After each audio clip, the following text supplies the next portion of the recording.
dízimos. Então, naquela época do Velho Testamento era assim, e até hoje é desta forma, né? Então, esse retorno da contribuição ajudava a reorganização dos templos, a questão de manutenção.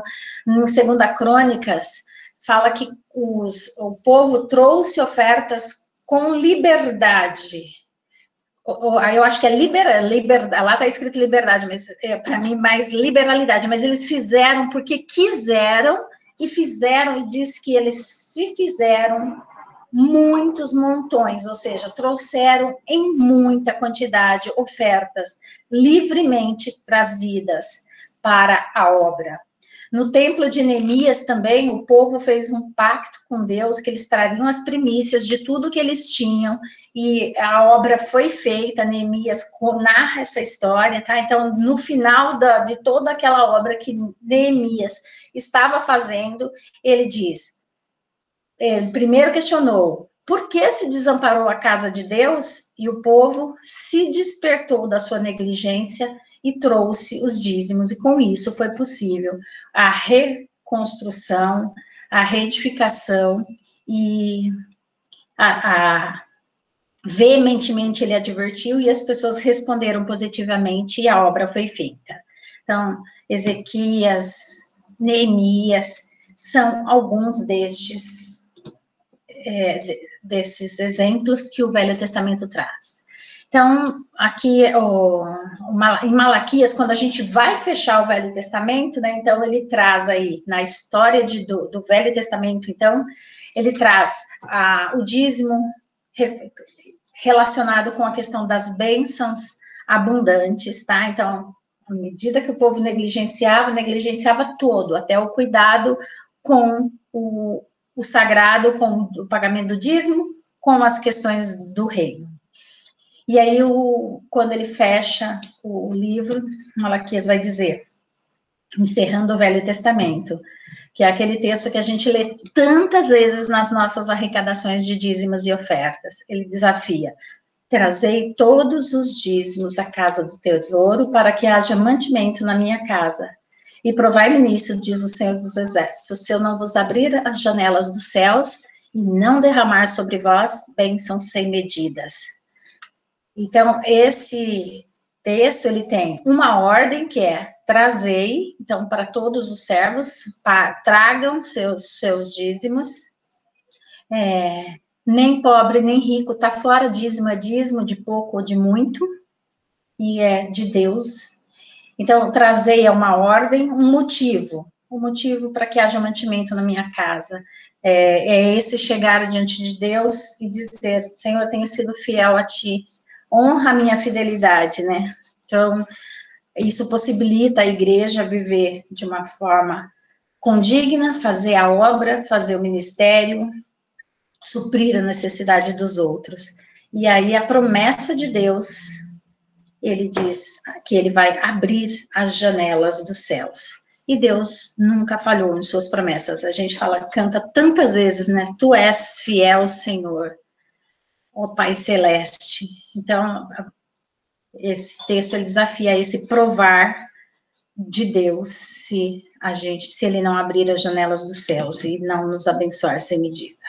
Então, esse texto, ele fecha o Velho Testamento.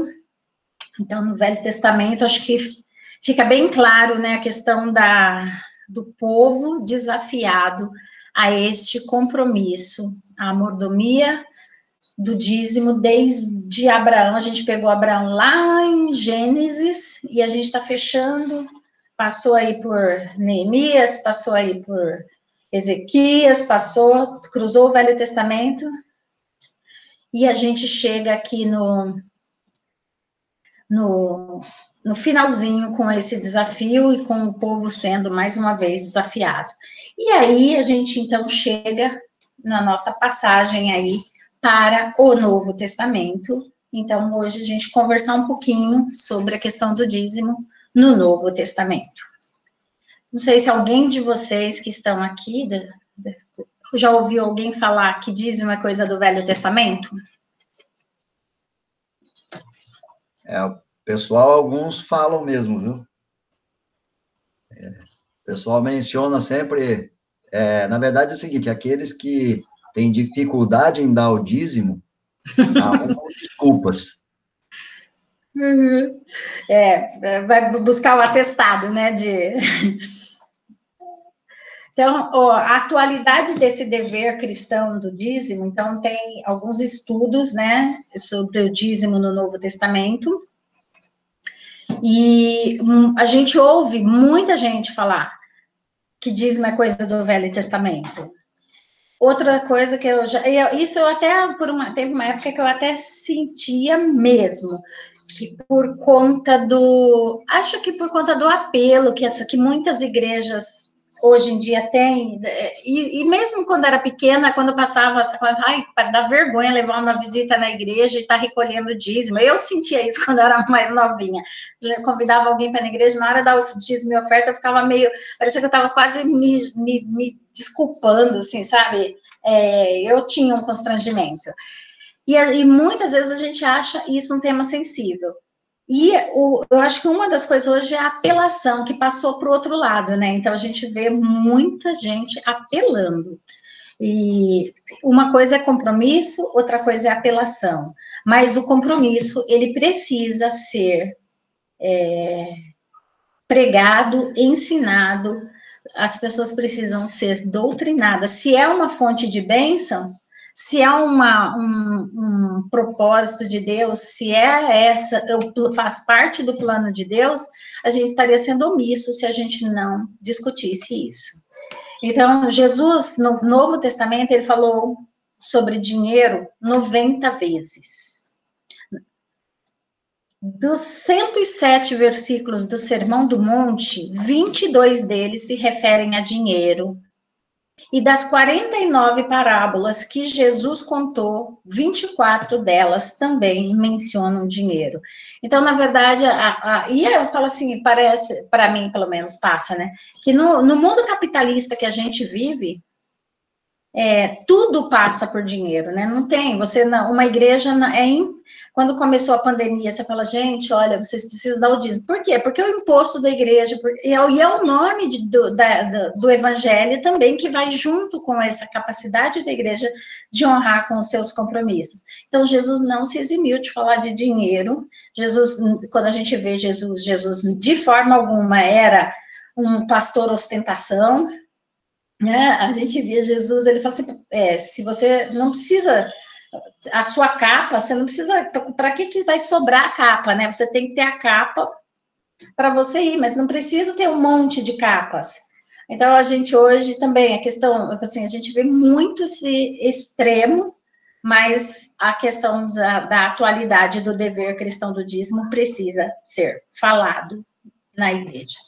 No Novo Testamento, 2 referências ao dízimo nos evangelhos. Então, Mateus tem 2 textos bem diretos que Jesus fala que quando a gente fala, o dízimo é coisa do Velho Testamento, Jesus fala, não pensem que eu vim revogar a lei ou os profetas, não vim para revogar, vim para cumprir. Esse diz, não veio apagar o que tinha como lei. Se era uma lei, é uma lei. Se é uma forma de compreensão de a quem pertence cada coisa, a compreensão se mantém. E aí ele estava ensinando os fariseus, e ele dá uma chacoalhada neles e diz, ai de vós, escribas e fariseus hipócritas, porque dais o dízimo da hortelã, do endro e do cominho, e tendes negligenciado os preceitos mais importantes da lei, a justiça, a misericórdia e a fé. Devíeis, porém, fazer estas coisas sem omitir aquelas. Então, ele está dizendo, não é para parar de dar o dízimo, mas não é só a externalidade de dar um dízimo que é o que conta. E aí, muitas vezes, a gente falou semana passada, e é um texto que usa muitas vezes na hora da entrega dos dízimos e das ofertas. Deus ama a quem dá com alegria. Então, ai de vós, porque dais o dízimo, mas omite outras coisas. Mas não é para deixar de dar o dízimo, é isso que está dizendo o texto, tá? E aqui, quando alguém argumenta essa questão do Novo e do Velho Testamento, cabe lembrar, a gente estudou no primeiro dia que eu introduzi o tema da mordomia cristã, eu falei para vocês que ao Senhor pertence a terra e tudo o que nela se contém. Esse é o princípio mor da mordomia. Então, é a lei máxima da mordomia, é essa dimensão que a gente, como cristão, tem que ter de que a Deus pertence todas as coisas. Não tem nada a ver com dízimo que eu vou falar agora, mas eu olhei para esse mundo aí e eu lembrei. Ontem à noite eu estava assistindo televisão, o Carlos trocou de canal e caiu num show que ia começar na Record, uma live gospel do cantor Luciano Camargo, lá do Zezé de Camargo e Luciano sozinho gravou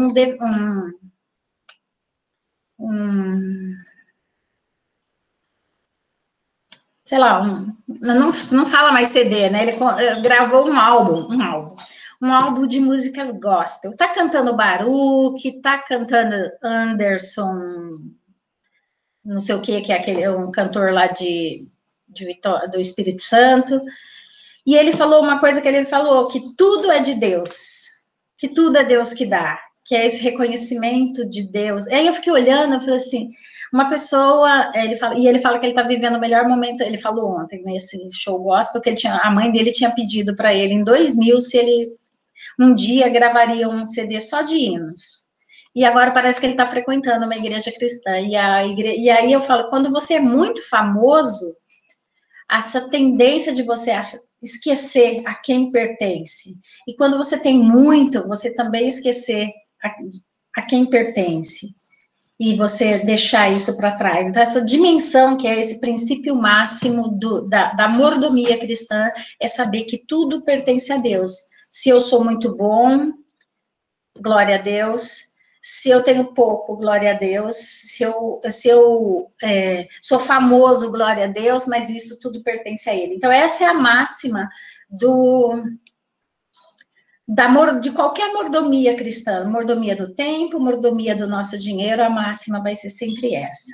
Então, quando a gente ouvir pessoas argumentando a questão do dízimo, o Velho Testamento, circunscrito ao Velho Testamento, a gente deixa muito claro que quando Jesus fala que ele não veio revogar a lei, ele veio cumpri-la. A lei que ficou restrita ao Velho Testamento era a lei cerimonial. Mas o dízimo não pertence à lei cerimonial, ele pertence à lei moral. E o princípio é o princípio de propriedade. Quando eu estava estudando, lendo isso, tem as teorias, né, do contrato social.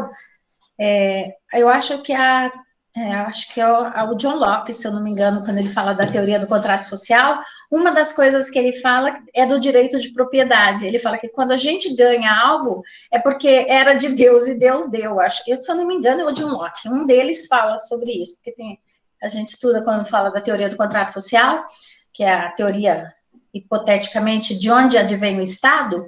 Uma das coisas que explica é que, então, assim, tudo era de Deus e Deus deu para. Então, todo o direito de propriedade advém de Deus. Deus era dono de tudo e ele deu. E é um pressuposto que a gente, como cristão, às vezes se descuidar, a gente começa a se achar muito dono das coisas. Então, o dízimo é parte da lei moral e o princípio, e quando a gente estuda o direito, toda lei ela está amparada em um princípio. Então, quando você apela para a justiça, você apela fundamentado em algum princípio. E o princípio da lei, da questão do dízimo, é o princípio da lei de propriedade. Então, a quem pertence? Quem é o dono de tudo? Deus permanece o dono. Isso é fácil de ser crido e aceito e praticado? Quem são os 4 que entraram aí, que agora nós temos 8? Se alguém quiser. Entrou a Irani, entrou a Solange, parece aqui. Uhum. Agora eu vi mais gente na listinha. Então, se alguém quiser me interromper, fique à vontade. 12 agora. Dagmar e Apolo também. Muito bem, bom dia. Dagmar, agora eu vi aqui. Aê. Na verdade, eu vi que ela pediu o link, mas eu já estava falando, eu não consigo fazer. Fiz limpeza e acabei apagando. Eu entro pelo site. Eu tentei, mas olha, fucei, aqui foi tão difícil. Não sei o que aconteceu. Estou tentando desde sempre, mas tá bom. Graças a Deus que achou. E a gente vai aprender nos caminhos. Isso. Que bem-vinda. Então, vamos lá. Quiserem interromper, a gente fiquem à vontade, tá? Participem. Marineide, eu só queria falar um detalhe interessante, né, que desde que começou a pandemia, a nossa igreja tem sido muito fiel, sabe? Então, isso a gente tem que comentar, né, porque em nenhum momento, assim, o pessoal deixou de contribuir, mesmo com todas as dificuldades aí que foram oriundas desse ano terrível aí.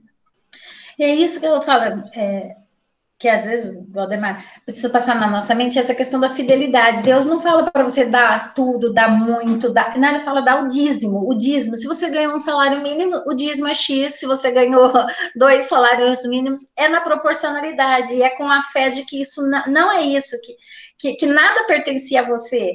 E aí, eu falo assim, quando a igreja é fiel, e isso eu já ouvi falar que, inclusive, as nossas igrejas mais tradicionais, elas sofreram muito menos com isso do que essas igrejas que na apelação e é nesse discurso do dia a dia que a pessoa não está dando voluntariamente, ela está dando quase que coagida por um apelo. Um apelo racional e não de compreensão desse princípio, por exemplo. E eles sentiram muito mais, eu ouvi falar isso. O Cadu, meu filho, ele está na igreja de Pinheiros. E ele falou agora, Valdemar, que ele fica impressionado, que eles querem comprar o quarteirão todo, né?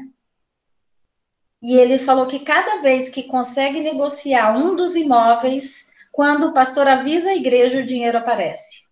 Não, é verdade mesmo, a gente tem, às vezes a gente acompanha lá também, eles são uma bênção lá. E eles têm ministério também de missões muito bacana, né? Tem. O pastor Arival é muito comprometido com missões, né? Muito comprometido. Então, essa coisa de plantar igreja para ele planta até em território que nem a terra, nem a... Ele entende que o mundo é a terra dele e ele sai plantando, às vezes até extrapola fronteiras, mas o Cadu fala isso, que mesmo no meio da crise, ele fala, é só falar que tem uma demanda que o dinheiro aparece. Com certeza. Então, tá.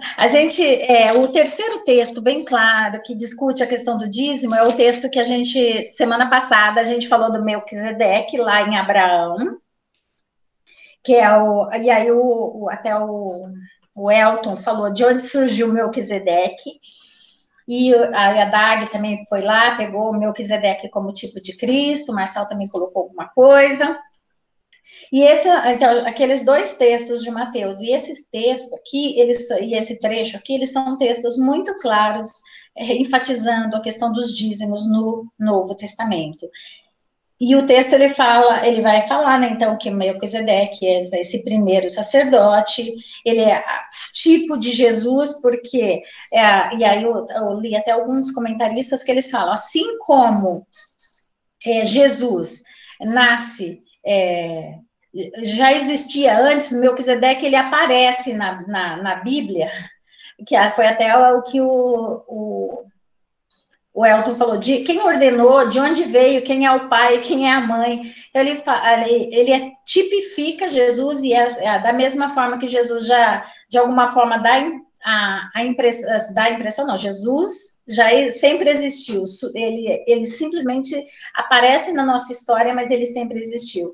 E aí, por conta da tipificação de Jesus, inclusive, alguns comentaristas falam que o Melquisedeque não é narrado de onde veio, quando surgiu, onde apareceu, mas que ele era alguém reconhecidamente investido de autoridade por Deus, para quem Abraão foi e dizimou, e que todos nós aqui nesse nosso tempo, a gente, quando oferta, a gente tem que entender que aquilo que a gente está dando, ele é ofertado ao sumo sacerdote, do qual, se Abraão, sendo um seguidor, ele dava o dízimo, entregava a Melquisedeque, hoje todos nós somos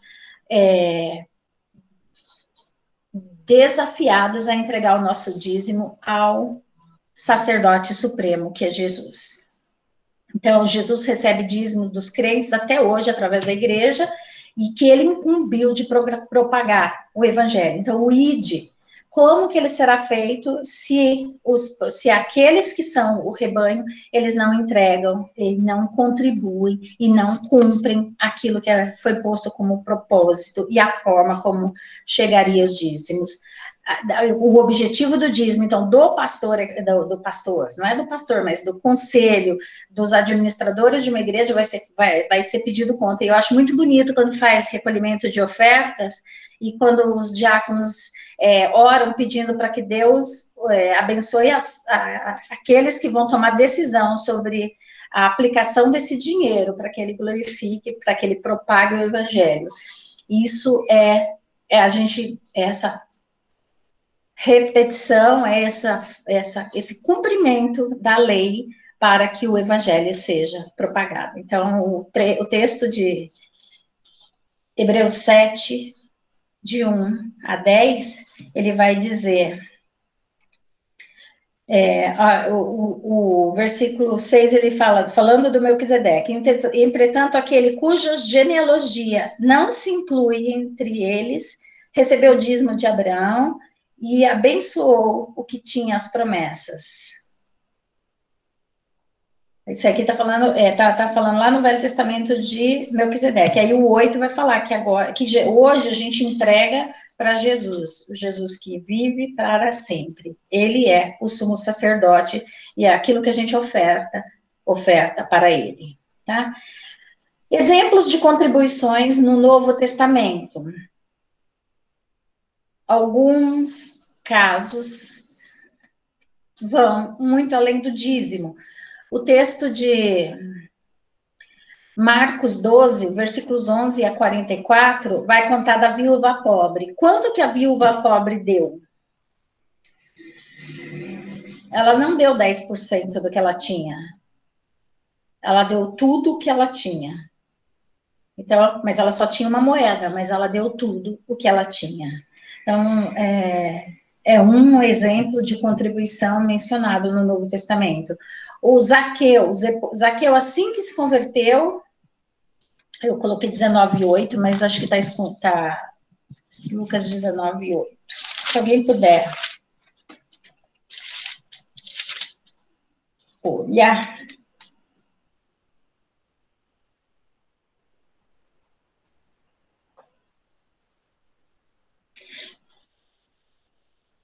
Ele diz que Zaqueu se levantou e disse: resolvo dar aos pobres a metade dos meus bens, ou seja, não vou dar 10%, eu vou dar metade. Metade é 1/5, 5 dízimos. 1/5, que 1/5? 5 ele é 50%, não 5. Então, ele estaria dando, em vez de dar 10%, ele estava dando 50% daquilo que ele tinha. Então, metade dos bens ele estava dispondo-se a dar para o outro. Na igreja dos crentes de Jerusalém, se alguém puder ler Atos 2, 44 e 45, e depois Atos 4, 32 a 37, que eu acho que os crentes da igreja de Jerusalém, eles são, para a gente, acho que o maior exemplo, eu falo que se a gente fosse igual à igreja primitiva, se a gente tivesse mantido a fidelidade... Pode ler. Todos os que creram estavam juntos e tinham tudo em comum. Vendiam as suas propriedades e bens, distribuindo o produto entre todos, à medida que alguém tinha necessidade.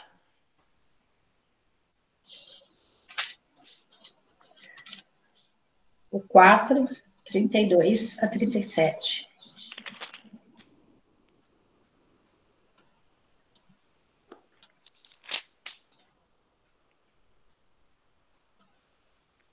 Da multidão dos que creram, era um o coração e a alma. Ninguém considerava exclusivamente sua nenhuma das coisas que possuía. Tudo, porém, lhes era comum. Com grande poder, os apóstolos davam testemunho da ressurreição do Senhor Jesus, e em todos eles havia abundante graça, pois nenhum necessitado havia entre eles, porquanto os que possuíam terras ou casas, vendendo-as, traziam os valores correspondentes e depositavam aos pés dos apóstolos. Então se distribuía a qualquer um à medida que alguém tinha necessidade. Uhum. Quando eu lembro que na primeira aula que eu tive na psicologia, minha professora falou que ela já tinha sido cristã e que ela estava afastada, porque ela via que se a igreja tivesse permanecido como a igreja primitiva, mas que a igreja não tinha dado conta disso, que ela falava, aquela igreja seria uma referência, mas não foi o que eu vi. E essas pessoas, elas tinham essa visão de que a partir do momento que eu passei a integrar o reino, isso que eu tenho não é mais meu. E eles tinham isso muito, muito forte dentro deles. Eles davam, eles vendiam, eles abriam mão em benefício de algo que eles entendiam ser maior.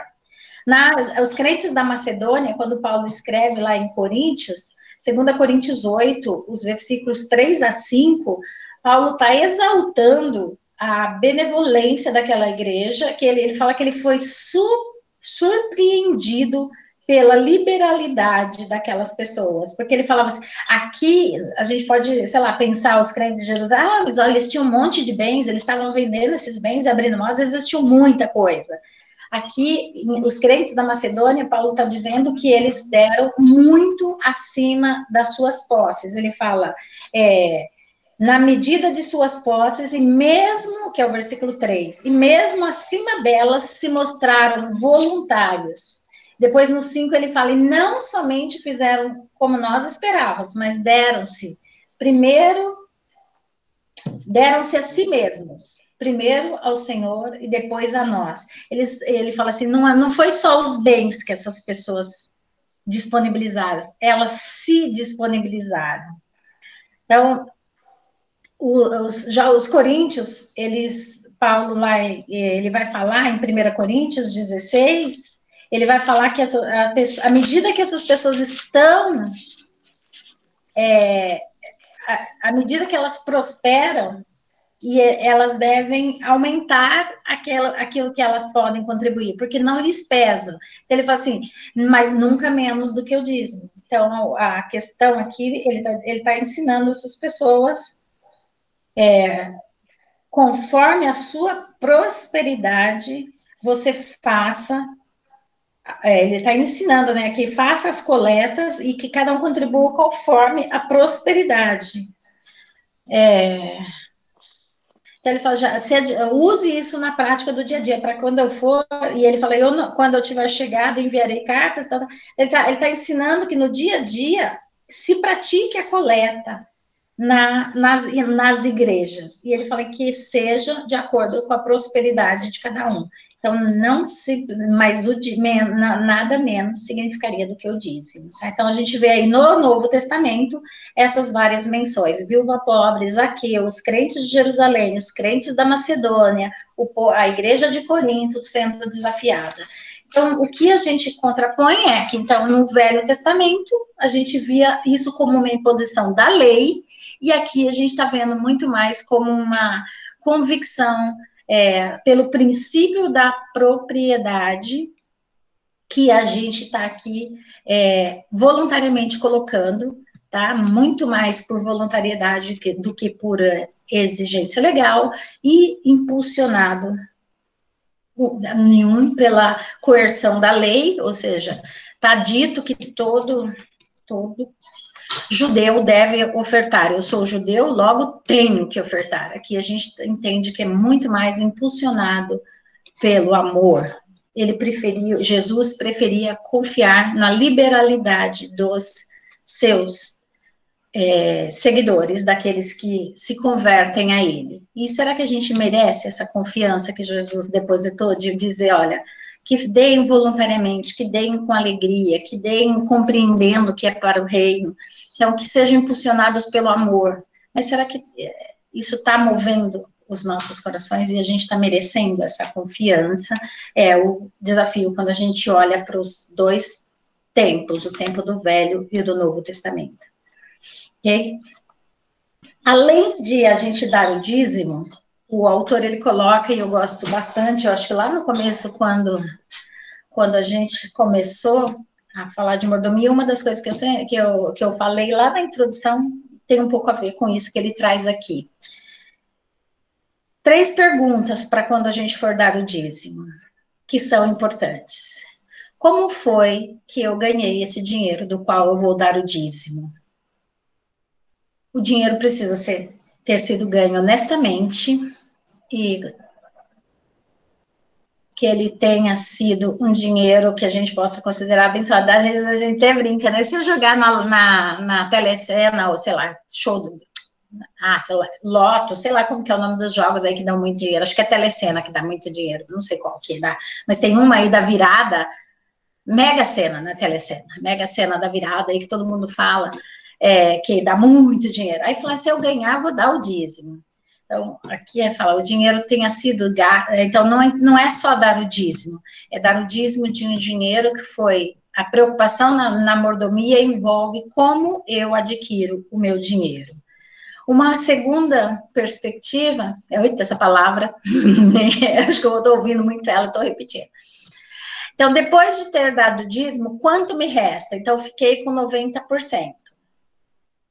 Então, se eu recebo um pouquinho de dinheiro, quando eu tiro esses 10%, essa ideia de que ele vai me fazer falta, para alguns, quando o salário é muito pouquinho, pode dar essa impressão, a pessoa tem essa crença. Mas a fé é a fé de que Deus vai prover para o pouco e para o muito. Tem outras pessoas que quando elas tiram do seu dinheiro, sobrou tanto que ela nem absorve tudo. Ai, eu queria falar isso, né? Que a gente ganha tanto que não tem nem como gastar tudo, né? Então, uma das coisas que a gente fala, do que me resta, o que eu vou fazer com ele? Depois de ter dado dízimo, tá? E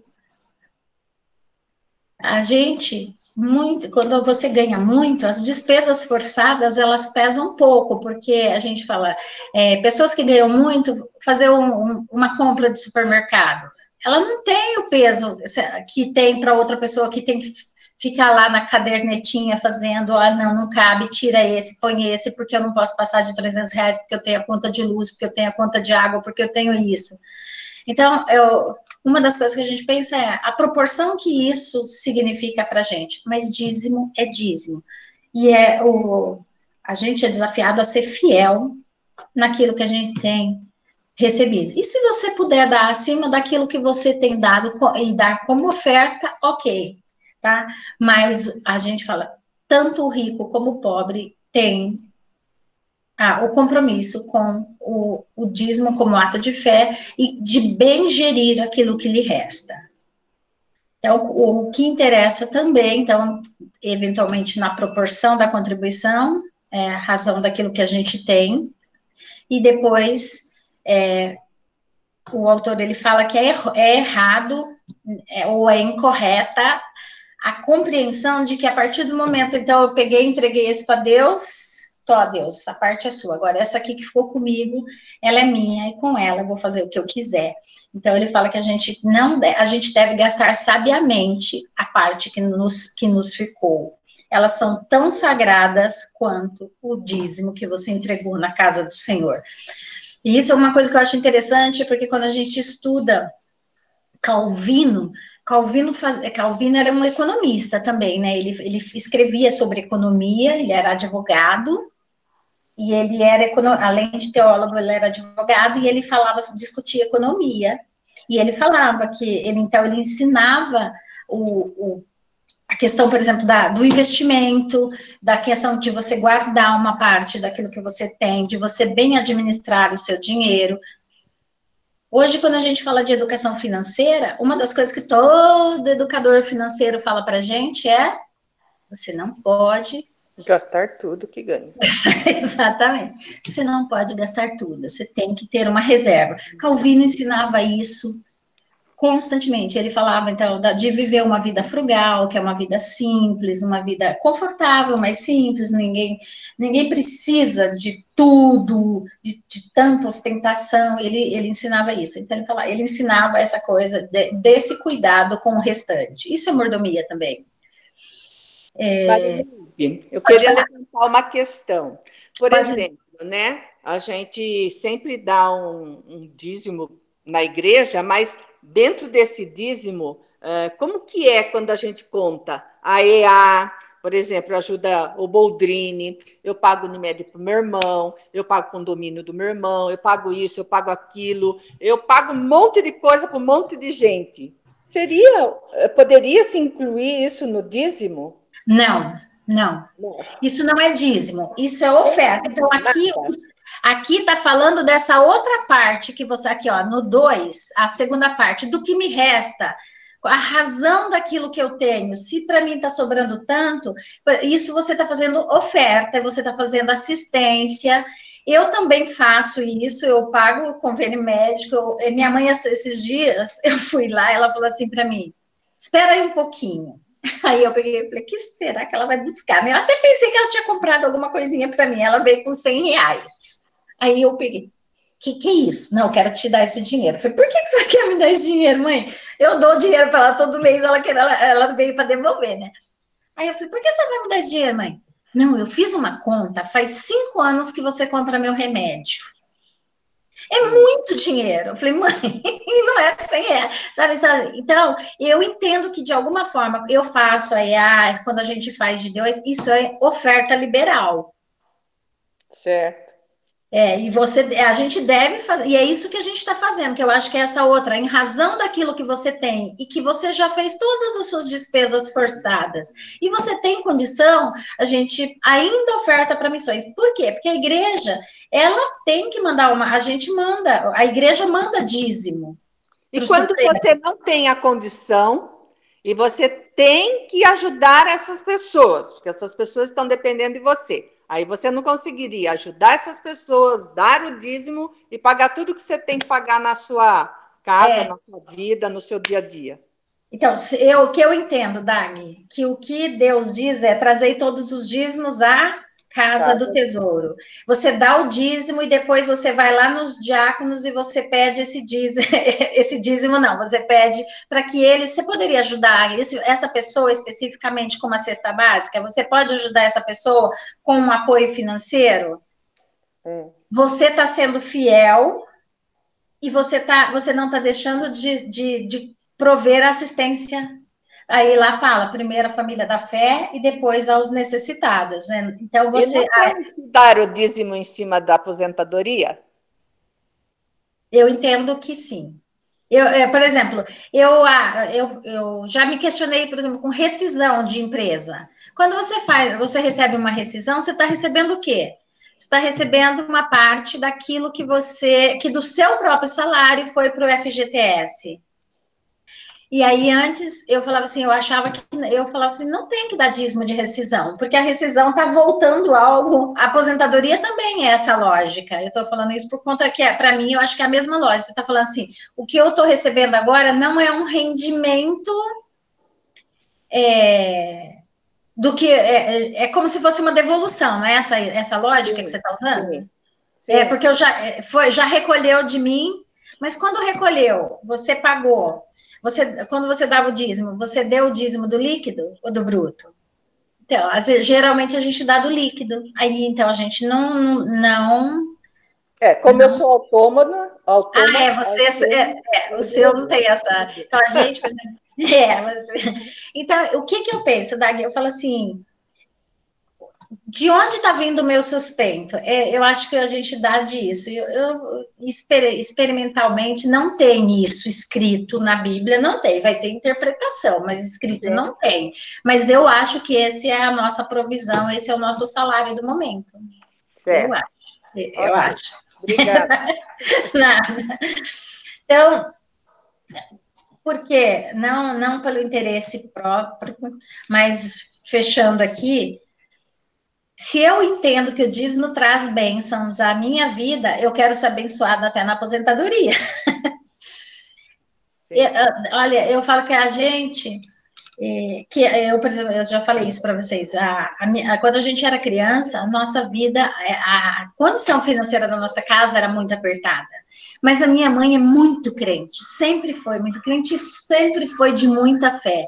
Então, quando eu ouço pessoas falando assim, a gente era em muitos filhos, a gente passou fome, a gente não tinha uma carne, a gente comia. Eu trabalhei com uma moça que ela tinha pavor de caldo quinor, porque ela falava que na casa dela não tinha carne, e a mãe dela fazia arroz com caldo quinor para ter gosto de carne. E que ela não, quando ela melhorou a condição dela, ela não suporta nem o cheiro de caldo quinor. Eu falo assim, meu pai teve 6 filhos, meu pai era marceneiro, meu pai sempre foi assalariado, minha mãe sempre tirou o dízimo, meu pai sempre brigou, mas eu vou falar, nunca faltou nem almoço, nem janta, nem mistura em nenhuma das duas na minha casa. Eu nunca posso dizer isso, nunca. Minha mãe, no final de ano, comprava roupinha, ela sempre ensinava, a primeira vez que você usar roupa, a roupa é nova, vai na igreja com a roupa. Você vai aprendendo aquilo com a pessoa. E a gente viu a nossa casa ser abençoada. Então, a compreensão, e o Carchão, ele coloca isso no livro, o dízimo, ele não é simplesmente pela bênção, só dá para receber em troca, mas à medida que a gente é fiel, as bênçãos que vêm para a gente, elas não são só materiais, elas são materiais e elas são espirituais. Porque, por exemplo, uma paz interior, uma harmonia de família, um senso de gratidão, isso é bênção, que não é material. E a gente sentir que a gente faz parte de algo maior, tá? Então, uma outra coisa que ele coloca é o dízimo torna o crente mais interessado e ativo no trabalho. Você faz parte, você está investindo no reino. Eu coloquei esse baúzinho aqui com o coração dentro, ele só tá aí a tramelinha com um pedacinho do baú, mas é para lembrar a gente de onde está o teu tesouro, aí estará o teu coração. Quando você coloca o seu coração nas coisas do reino, então, por exemplo, faz parte, você abençoa, Dag, as pessoas, você testemunha da bondade de Jesus para as pessoas quando você ajuda ela assistencialmente? Sim.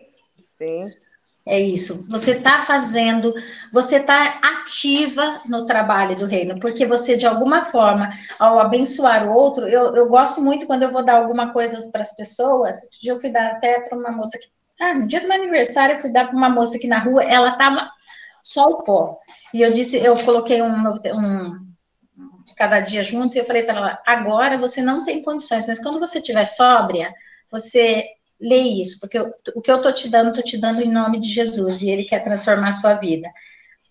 Então, quando a gente fizer uma assistência, a gente vai lá e nomeia essa assistência, assina de que, estamos dando em nome de Jesus aqui. Porque isso dá testemunho para o outro também, de que fala assim, olha, essa pessoa, ela é ativa, ela contribui, ela está interessada, no reino, ela demonstra, o coração dela não está só no vem a nós, ela é uma pessoa que faz assistência. No Velho Testamento, a assistência, por exemplo, a lei cerimonial, a gente vê lá, por exemplo, no caso de Ruth, quando ela vai respigar a roça lá da colheita do Boaz, o que ela estava fazendo era, Boaz obedecia à lei de dizer, se você deixou uma espiga para trás, você não volta para buscar espiga quando você descobre que essa espiga ficou para trás. Você deixa essa espiga para que os mais necessitados possam respigar, ou seja, eles passam na roça e fazia parte da lei. Por quê? Porque de alguma forma você está ajudando a suprir a necessidade de quem tem menos. Faz parte do projeto. E o terceiro, então, aqui é a questão do dízimo e zelo missionário. Então, a partir do momento que você fala, ide por todo mundo, muitos não vão até lá. mas de alguma forma aquilo que eu estou dando está suprindo. Essa questão que a gente estava falando aí, a igreja ao longo da história, ela se manteve dessa forma. Paulo aqui em 1 Coríntios, ele está falando com a igreja, ele está dizendo, que ofertaram, que mantiveram, que mandaram o sustento para ele quando ele estava viajando, que foram fiéis. E aí, quando você contribui para a igreja, e você fala assim, mas como que a igreja aplica esses dízimos? Eu até falei semana passada do meu professor que falava, não posso acreditar que aqui dentro dessa sala de aula tem alguém que ainda dá o dízimo, né? E aí eu fui discutir com ele, falei, professor, na minha igreja eu sei exatamente, tem prestação de contas. Então, quando a gente se dispõe a colaborar, a gente também quer saber para onde foi o dinheiro, quer saber como está sendo usado, quer saber, quando a gente fala gideões, ajudar gideões a distribuir novos testamentos, você acha relevante ter a palavra de Deus distribuída? Você está ajudando de alguma forma, mesmo que você não vá lá. Então, para educação, para beneficência, que é assistência social para as outras pessoas, a quantidade de vezes que a igreja entrega roupinha de bebê, você não estava lá, você não foi lá costurar, mas de alguma forma você ajudou a fazer isso, porque foi destinado verba para isso. Você não foi lá ajudar levar uma cesta básica. Agora, na época da pandemia, no começo da pandemia, teve gente que entrava no site da igreja e escrevia, estou passando fome, se puder me ajudar, não sei o quê. E os diáconos começaram a identificar algumas casas e levar cesta básica nessas casas, ver se realmente essas pessoas estavam passando necessidade, ajudar.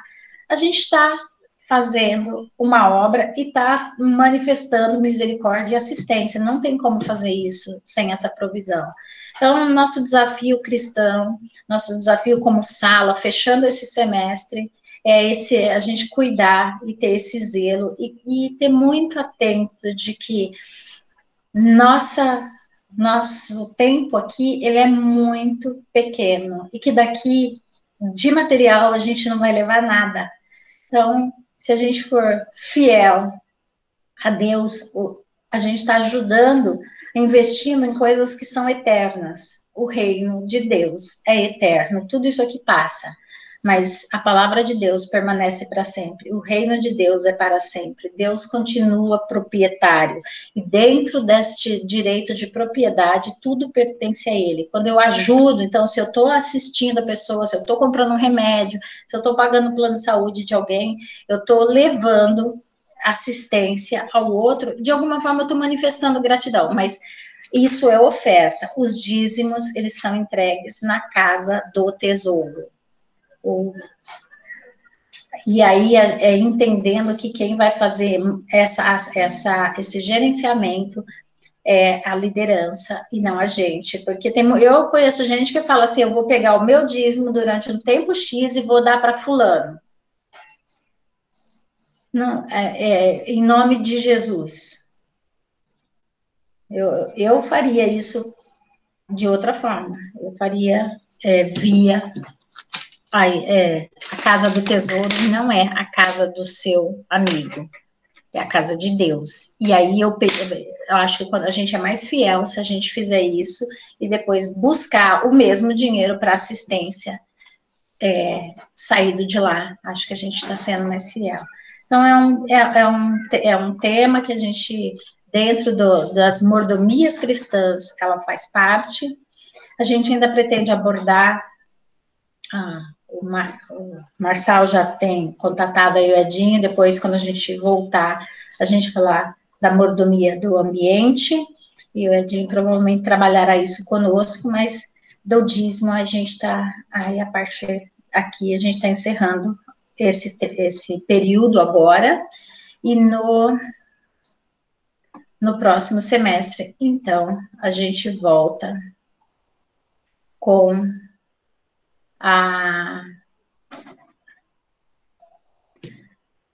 as aulas presenciais agora só em fevereiro, então a partir de domingo que vem, as aulas serão transmitidas, mas elas serão transmitidas da sala presencial que vai ter no templo, então, que não vai ter uma sala para cada tema, vai ter até, agora só em fevereiro que a gente volta com os temas, até o restante desse mês, e o mês de janeiro, aulas conjuntas transmitidas, tá? Então, hoje a gente encerra esse bloco do semestre, a gente tinha feito um planejamento no início do ano, e a gente modificou ele por conta de que os temas do livro que a gente estava estudando eram pesados demais para tempos de pandemia, então a gente fez algumas aulas mais avulsas, falamos de humildade, de contentamento, falamos agora as últimas semanas das mordomias. Marçal trouxe aí 3 semanas, eu trouxe 4 semanas. Eu tinha feito a introdução, depois o Marçal veio, eu vi novamente, depois o Marçal veio mais 3 aulas, agora essas 2, então agora a gente suspende esse período, e depois também, se no retorno vocês quiserem contribuir com temáticas que achem interessantes, a gente também está aberto para a gente refazer o programa para o próximo ano. Okay. Então, agradeço Dani, que fielmente tem vindo, Marçal, Dag, que estão sempre aqui, Roberta, obrigada a todos por esse tempo, Maria Tereza, Valdemar, que nos ajuda, o Elton, que vem bastante, os que participaram eventual, e todos vocês, obrigado pela Irani, que está aqui, e que também dá o nosso suporte, Eduardo. Nós agradecemos tanto empenho, tanta dedicação, tanto amor ao trabalho do Senhor. Muito obrigada. Eu que agradeço toda a companhia de vocês por esse tempo, e estamos juntos, e aí na próxima etapa continuaremos. Então, pode falar, Irani. Ela é bonitinha, ela levanta a mão, né? Não, eu levantei a mão só para falar que hoje deu para mim assistir a aula, sair um pouquinho perto. É que eu estou controlando as outras salas ali, então por isso que eu não abri a câmera e estou falando só agora. Muito boa sua aula, viu? Uma boa semana a todos aí, a gente está com saudades, mas é muito bom poder vê-los todos, mesmo que virtualmente. Você vai passar o meeting para a gente assistir às aulas que serão presenciais? Eu acredito que vão, passar que gerar em qual que está.